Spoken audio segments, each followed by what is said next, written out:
You're listening to an Airwave Media Podcast. This podcast is supported by Progressive, a leader in RV insurance. RVs are for sharing adventures with family, friends, and even your pets. So if you bring your cats and dogs along for the ride, you'll want Progressive RV Insurance. They protect your cats and dogs like family by offering up to $1,000 in optional coverage for vet bills in case of an RV accident, making it a great companion for the responsible pet owner who loves to travel. See Progressive's other benefits and more when you quote RV insurance at Progressive.com today. Progressive Casualty Insurance Company and Affiliates. Pet injury is an additional coverage and subject to policy terms.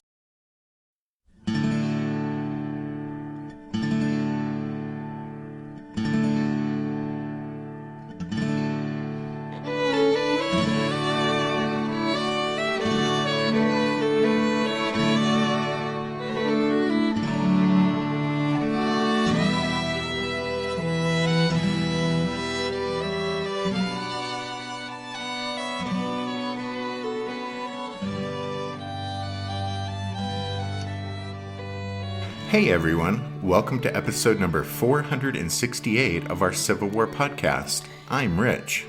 And I'm Tracy. Hello y'all. Thanks for tuning into the podcast.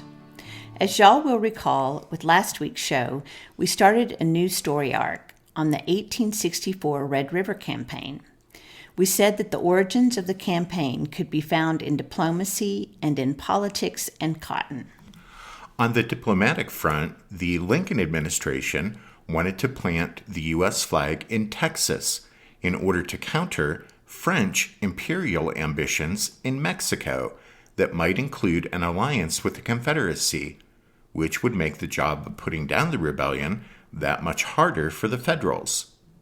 So a push up the Red River in Louisiana and the capture of Shreveport would place the Yankees in a position to invade Texas. With regard to cotton and politics, control of the Red River and the capture of Shreveport would give the Federals the opportunity to seize thousands of bales of the white gold, ship it north to New England, and bring the idle textile mills there back online. Those mills were a major part of New England's economy, and there were massive layoffs when the start of the Civil War cut off the industry's lifeblood, Southern cotton. Abraham Lincoln knew that a large transfusion of Southern cotton into New England in the presidential election year of 1864 would pay huge political dividends. In the last episode, we said that 48-year-old Massachusetts native, Bobbin Boy turned governor, and now political general Nathaniel Banks, would be leading the federal expedition up the Red River. On paper, Banks' plan for the campaign appeared to be a surefire proposition. The target of the campaign was Shreveport, and the plan combined an overwhelming numerical superiority of infantry and cavalry and an impressively large naval contingent. The expedition would consist of 3 pincer movements. The first group, commanded by Admiral David Dixon Porter, made up of Navy warships and Army transports, would steam down the Mississippi and then up the Red River to Alexandria, Louisiana, some 165 miles northwest of New Orleans as the crow flies. Accompanying the naval force were 10,000 veteran federal troops of the 16th and 17th Corps under the command of Brigadier General A.J. Smith, on loan from William Tecumseh Sherman. The second group, 19,000 infantry and cavalry from the Department of the Gulf, was to travel overland from New Orleans to Brashear City and then north to Alexandria. It included 2 divisions from 8th Corps, 2 from 19th Corps, and Brigadier General Albert Lee's cavalry division of 5,000 troopers, all under the command of Major General William Buell Franklin. In addition, some 2,500 U.S. colored troops were scheduled to arrive after the main column reached Alexandria. Porter and Smith's Army-Navy contingent and Franklin's troops would meet at Alexandria, a major road and river junction in the center of the state, and then proceed north to Shreveport, while the third group, under Major General Frederick Steele, was to approach Shreveport from the northeast. Steele's force would consist of 2 columns. One, 3,600 men based at Fort Smith on the Indian Territory border was to march 170 miles to the town of Arkadelphia, Arkansas. And from Little Rock, Steele would lead the second column, made up of 6,800 troops from the 3rd Division of 7th Corps and 2 cavalry brigades, and link up with the Fort Smith column.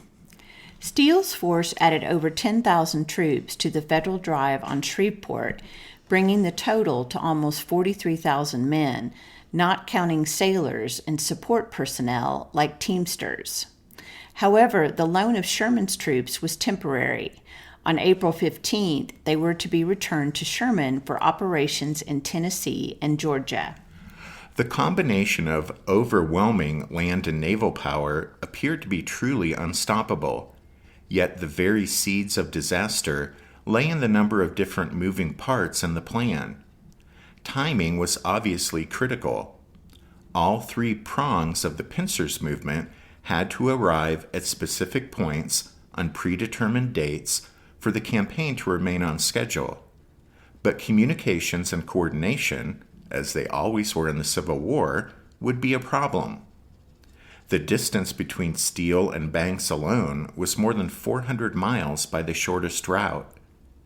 If either of the infantry columns or the riverborne force suffered any delay, the entire plan was in jeopardy.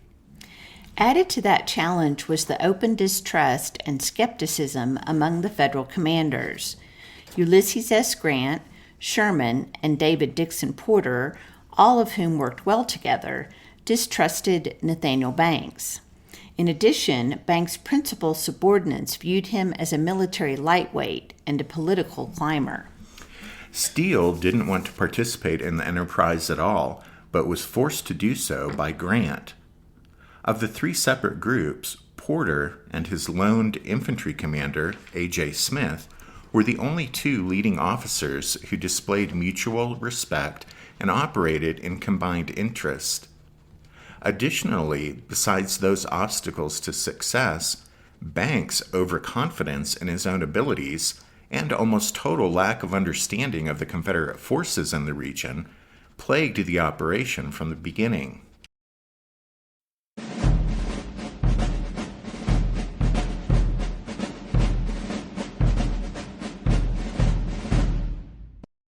Shreveport, Louisiana was the headquarters of the Confederate Department of the Trans-Mississippi, a region that extended westward to the present border between California and Arizona and northward to Kansas.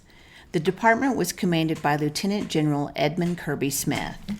The Confederate commander in the field who would oppose the Yankee attempt to capture Shreveport was Major General Richard Taylor, whose responsibility was the District of Western Louisiana. Dick Taylor was the son of former president and Mexican war hero Zachary Taylor. Kirby Smith and Dick Taylor disliked each other. Smith was jealous of Taylor's connections in Richmond and his reputation fighting in Virginia under Stonewall Jackson. Taylor, for his part, thought Kirby Smith was pompous, arrogant, and stupid. Taylor controlled 10,000 to 12,000 men, and approximately 15,000 troops in Arkansas and Texas were close enough to help, but were under other district commanders. As a result, once the campaign was underway, Taylor had around 15,000 total men potentially available to him, though he lacked access to some of them when they were needed. When it became clear the Federals were preparing for a move up the Red River, Taylor began to concentrate his widely scattered troops, and also ordered Fort DeRussy on the Red to be pushed to completion as quickly as possible. However, that reflected no confidence on his part in that type of fixed fortification, and in fact, DeRussy had been started by the express order of Kirby Smith over Taylor's objections. Serving under Stonewall Jackson had taught Taylor the importance of maneuver, and consequently he believed that tying oneself to static defenses would inevitably lead to disaster. The federal campaign began on March 10th when 21 troop transports, packed as tightly as possible with A.J. Smith's 10,000 soldiers and equipment, steamed down the Mississippi from Vicksburg. 48-year-old Andrew Jackson Smith was a West Point graduate and a hard-bitten old Army man. He had spent the Civil War serving in the West and was a veteran of Chickasaw Bluffs, Champions Hill, Vicksburg, and most recently had commanded a division under Sherman during his march across Mississippi and raid on Meridian. David Dixon Porter and Smith had decided to, first, establish a foothold at Simmsport, just west of the mouth of the Red River, and use that town as a staging point for an attack on Fort DeRussy, just a few miles upstream. While Smith's men marched on the fort from the rear, Porter would take his ironclads and other ships up the Red and bombard the rebel water batteries that guarded DeRussy. The only Confederate force in a position to contest Smith's advance was 3,800 Texans and a dozen pieces of artillery under the command of Major General John G. Walker. However, when it was reported erroneously that the Yankees who landed at Simmsport were 15 to 17,000 strong with 30 or 40 guns, Walker decided to withdraw, thus exposing the rear of Fort DeRussy. The pitifully small garrison of 300 Confederates defending DeRussy never had a chance. Smith's Federals approached the fort on the afternoon of March 14th, while Porter's ships were bombarding the place from the river. Smith's attack overwhelmed the few defenders, and Federal losses totaled just 38 killed and wounded.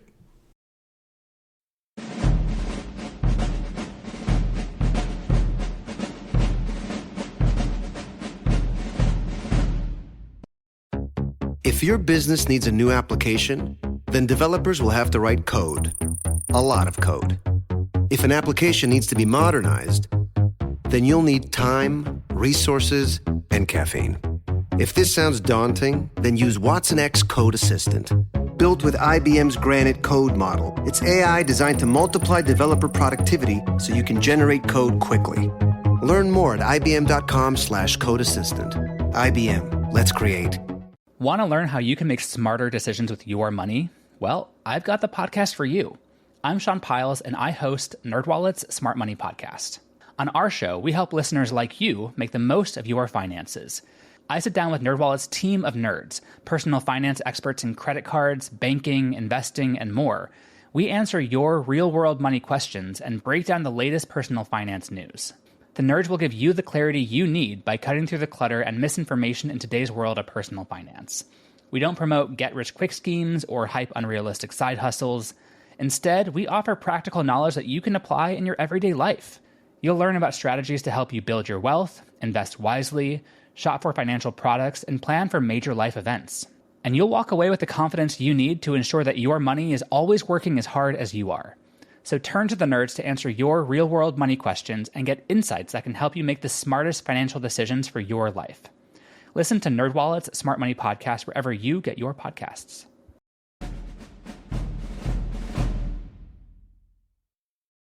The next day, Brigadier General Joseph Mower's 16th Corps Division re-embarked on the transports and, in company with Porter's fleet, steamed up the Red to take possession of Alexandria.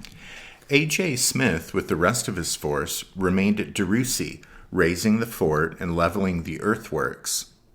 This task consumed several days and culminated with the detonation of the fort's magazine, an operation that was badly botched by someone.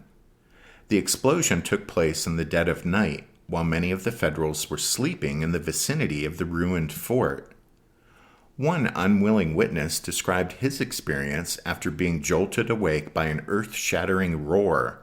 Quote, "I knew what it was in an instant, for I could see shells bursting high in the air. The whole heavens seemed to be on fire. Pieces of timber and hard lumps of earth were falling in camp and even beyond. Men were running for their lives to the woods. There was scarcely time to think before there was another explosion, followed by a shower of fragments.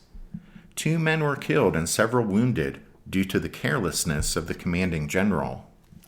When Porter's leading vessels reached Alexandria on the afternoon of Tuesday, March 15th, they found the place had been abandoned by the Confederates that morning. Dick Taylor had personally supervised the evacuation of the town, ensuring that all government supplies and equipment were loaded on steamboats and sent above the shallows and rapids that partially obstructed the river at that spot. After abandoning Alexandria to the Yankees, Taylor joined the main body of his troops, totaling about 7,000 men, 25 miles to the south. Up until this point, Taylor's almost complete lack of cavalry had severely hindered his ability to discover what the enemy was up to. But that problem was somewhat alleviated on March 19th by the arrival of a regiment of rebel horsemen commanded by Colonel William Vincent. Taylor sent Vincent out to keep tabs on what the Yankees were doing after their capture of Alexandria. Above or upriver from the town, Vincent began skirmishing with the advance elements of the enemy army. Then, on the dark and stormy night of March 21st, Vincent and his men camped north of Alexandria at a place called Henderson's Hill. There, they were overtaken by a humiliating disaster. That's because on the federal side, A.J. Smith had sent out a reconnaissance in force consisting of 6 regiments of infantry and a brigade of Nathaniel Banks cavalry that had just arrived, the whole being commanded by Joseph Mower.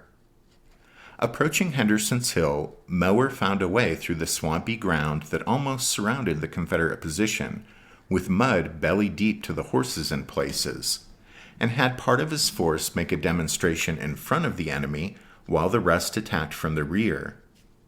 Creeping through the darkness and rain, the Federals captured the rebel pickets without firing a shot, and most of the Confederates were taken completely by surprise, with no chance to put up a fight. Mower captured 250 prisoners, dozens of horses, and 4 guns.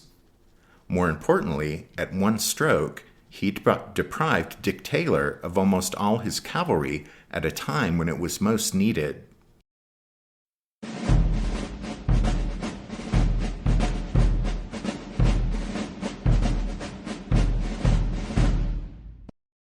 The Federal Cavalry Brigade that took part in Mower's success at Henderson's Hill was, as yet, the only portion of Nathaniel Banks' column to reach Alexandria, although Banks had assured A.J. Smith that his force would arrive there before Smith's.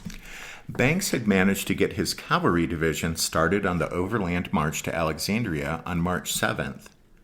Brigadier General Albert Lee commanded the 5,000 horsemen, and leading the way was the brigade of Colonel N.A.M. Dudley. We only mention the good colonel so that we can inform you, dear listeners, that he was known as Gold Lace Dudley. Make of that nickname what you will.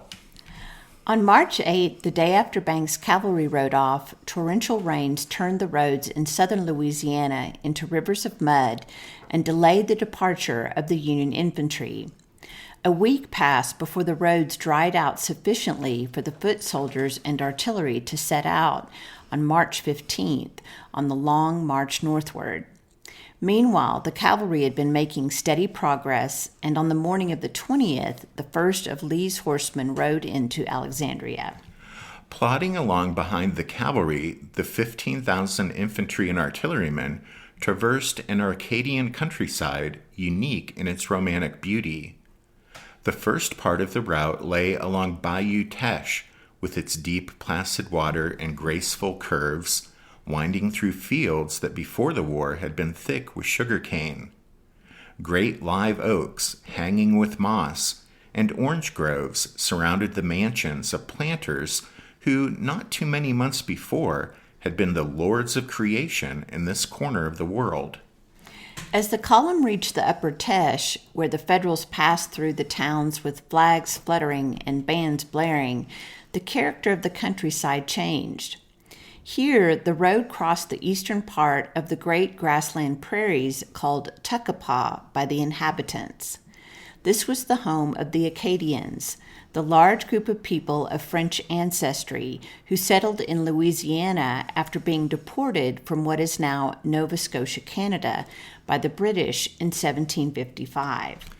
The Acadians here were generally illiterate, speaking nothing but their own patois, cultivating a few acres of corn, sweet potatoes, and cotton, and grazing their herds of cattle and ponies. Dick Taylor wrote that here, unchanged, was the French peasant of medieval times. Quote, "Tender and true were his traditions of la belle France, but of France before Voltaire." With their appreciation of the pastoral charms dulled by the tedious marching along muddy roads, the infantry and artillery of the 13th and 19th Corps slogged into Alexandria on March 25th, 5 days behind schedule. Nathaniel Banks, accompanied by reporters and cotton speculators, had arrived in Alexandria the day before, so the assembling of the force there, some 30,000 men and 90 guns, was now substantially complete. In addition, David Dixon Porter had brought up the red 13 ironclads, 4 timberclads, and 5 other armed vessels, mounting 210 cannon. Together with support ships and the Army transports, there were some 60 federal vessels at Alexandria.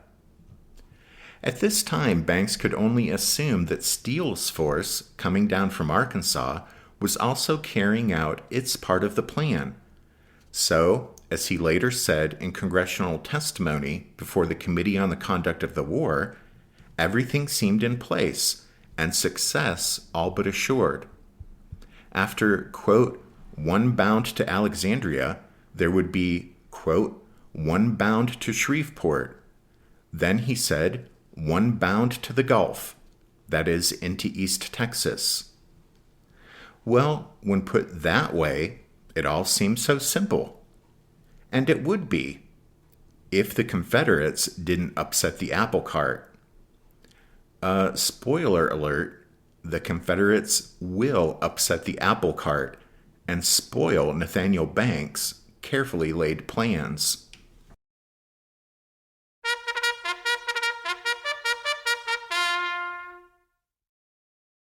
That means it's time for this episode's book recommendation. And our recommendation this time is Richard Taylor, Soldier Prince of Dixie by T. Michael Parrish. Soldier Prince of Dixie. Well, as you can tell from the title, this biography by Parrish paints a rather flattering picture of its subject. But biographies of Richard Taylor are far and few between, so beggars can't be choosers. In any case, you can find a complete list of our book recommendations if you head over to the podcast website, which is www.civilwarpodcast.org. Also at the website, you can find info on joining the Strawfoot Brigade over at Patreon, just like Constantine N., Michael W., Howard F., and Michael D. And Paul K., Michael B., Eric S., and Arturo G. And yes, that was 3 Michaels. So thank you to the 3 Michaels and all the others. And thanks to all of you for listening to this episode of the podcast. Tracy and I do hope that you join us again next time, but until then, take care. Thanks, everyone. Bye.